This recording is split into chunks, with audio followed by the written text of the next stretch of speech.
Здравствуйте! Эфир телеканала «Салям» продолжают новости ишимбайского телевидения, в студии Дина Мурзина. Коротко о главных темах выпуска. Башкирские дворики – программа благоустройства дворов, которую реализуют в Башкортостане по поручению главы региона с 2019 года. За это время в Ишимбае обновили 27 дворов. Работа уже выполнена на 90%. Стал завести землю, садить газон. Проверили наличие всех документов соблюдения правил дорожного движения. В Ишимбае сотрудники госавтоинспекции провели профилактическое мероприятие «Мототехника».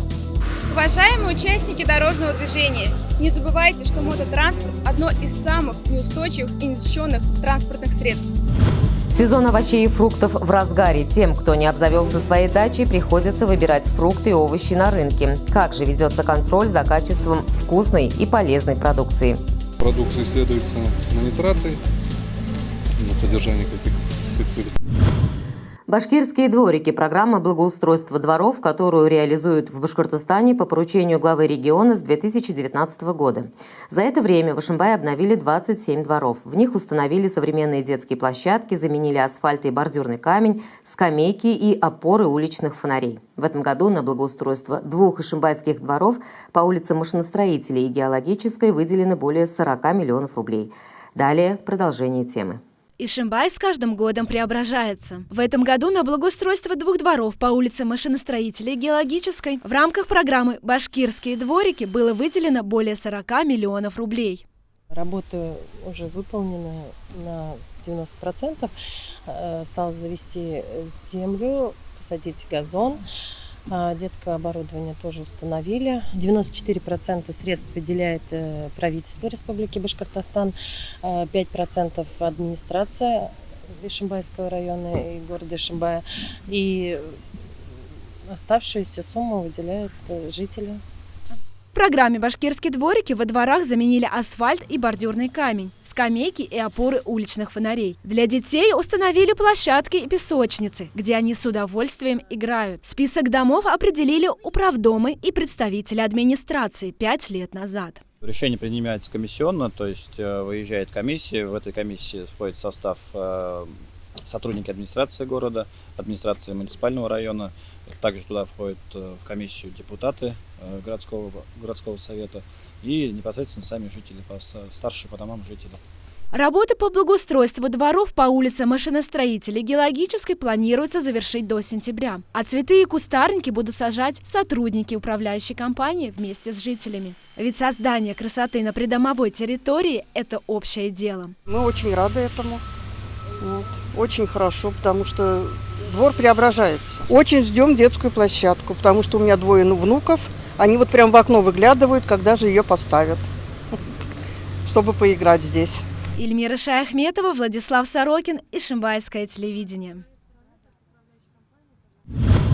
В Ишимбае прошло профилактическое мероприятие «Мототехника». Направлено оно на безопасность всех участников дорожного движения, как тех, кто управляет транспортными средствами, так и пешеходов.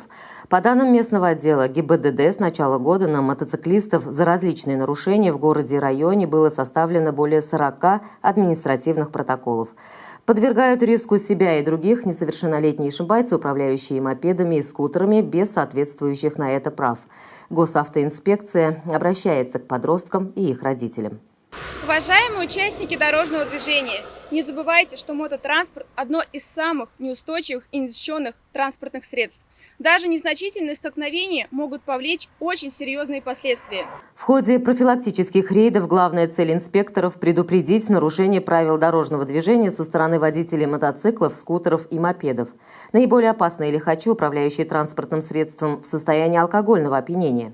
Сотрудники ГИБДД обращают особое внимание на пресечение таких нарушений. Кроме того, выявляют технически неисправную мототехнику, отсутствие водительских прав и регистрационных документов у водителей транспортных средств.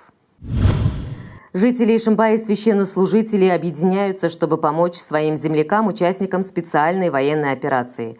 В мечети жилого района Старый Ишимбай собрали гуманитарную помощь и прочли молитвы за здоровье служащих. Здесь присутствовали мамы участников СВО, а в качестве почетного гостя пригласили бойца, который находился в это время в отпуске. Ильмира Шаяхметова продолжит тему. В священном доме Махаля на левом берегу организовали своеобразные проводы. Встречи за искренними молитвами и обеденным столом объединяют, укрепляют силу духа. Благодаря этому матери героев чувствуют моральную поддержку. Мой сын добровольцем пошел, командир взвода, был ранен, сейчас в Москве в госпитале. Все помогли ему, отсюда уезжал после первого ранения. Девочки молодцы здесь, все помогли. Носки, перчатки навязали. Он всем своим ребятам увез, все раздал. Плов и пироги для общего обеда приготовили активистки мечети Зубаржат Юнусова и ее сестры. Также они вместе с имамом Назиром Галиевым и благотворительным фондом «Счастливые дети» собрали материальную помощь.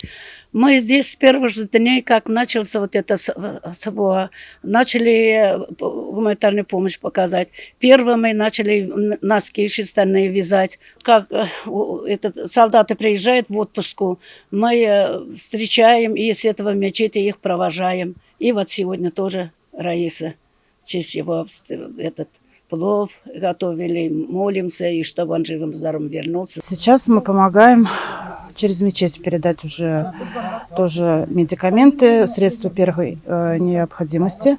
Волонтеров у нас не так много, больше помогают обычные люди, в основном старшее поколение. Мечеть Махаля – одна из самых старинных мечетей Башкортостана. Недаром ей присвоен номер 2. Красивое деревянное здание похоже на памятник архитектуры. Мы приехали сюда,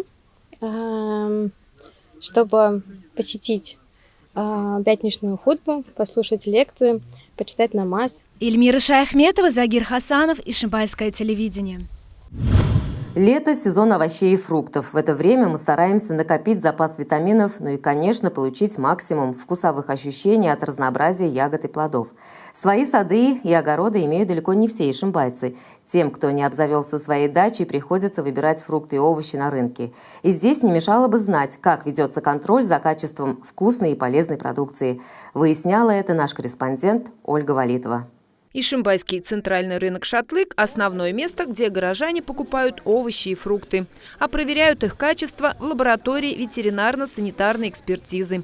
Вся продукция растительного происхождения должна иметь сопроводительную документацию. Если этой документации нету, то проводим непосредственно уже здесь ветеринарно-санитарную экспертизу. И продукция исследуется на нитраты, на содержание каких пестицидов уже не исследуем, уже это направляется в лабораторию Роспотребнадзора. По требованию покупателя продавец обязан предоставить сопроводительный сертификат. Судя по опросу горожан, продукции, которую реализуют на Ишимбайском городском рынке, они полностью доверяют. Поэтому и приобретают овощи и фрукты именно здесь. Скажите, пожалуйста, вы когда выбираете овощи и фрукты, вы вот чем руководствуетесь? Как вы их выбираете? Не знаю, просто на щуп. По внешнему виду? По мягкости. По цене выбираю, по карману.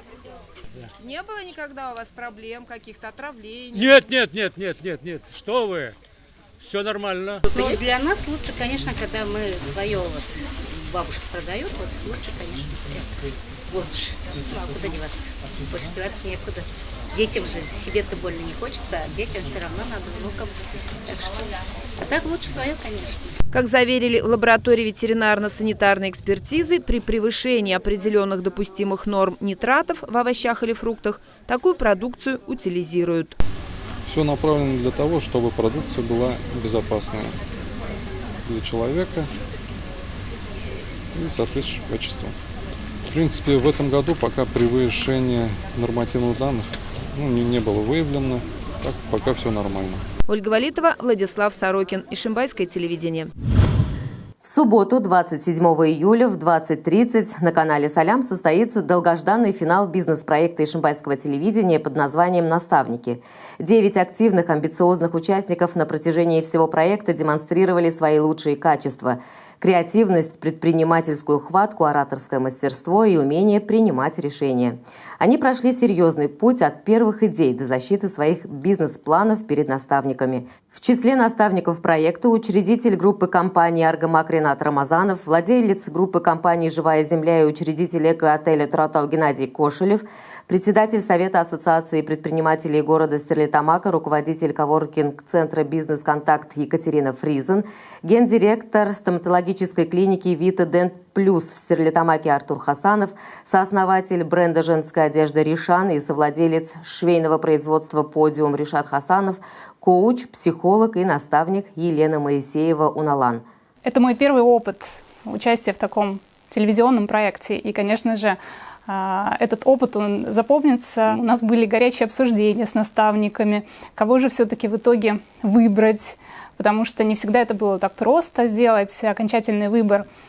И хочется сказать, что такой проект, безусловно, нужен для людей, которые хотят развивать свой бизнес, у которого нет еще пока, может быть, опыта в бизнесе, потому что здесь уникальная возможность получить такой опыт и сделать уже первые шаги для того, чтобы построить свой бизнес. Мне очень понравилось, что у многих участников проекта связаны с социальными проблемами, с решением этих задач, с улучшением жизни у нас в городе. Классная идея, желаю, чтобы у них у всех получилось в жизни воплотить это все в жизнь. Интересные проекты, интересные ребята, интересно послушать людей, которые хотят чего-то достичь, есть какие-то цели, планы. И когда понимаешь, что можешь в чем-то быть полезен и где-то направить и подсказать, или же даже дать уже готовые варианты решения, это очень прикольно. Партнерами проекта выступили индивидуальные предприниматели и организации из Ишимбая. Это физкультурно-оздоровительный комплекс «Батыр», кофейня «Бриош», агентство недвижимости «Мой город», магазин цветов «Охапка». Также в реализации проекта участвовали стерлитамакские партнеры: шоурум одежды, обуви, сумок и аксессуаров «Кулуан», автосервис «Экогаз», а также центр детского плавания «Осьминожки» из Уфы.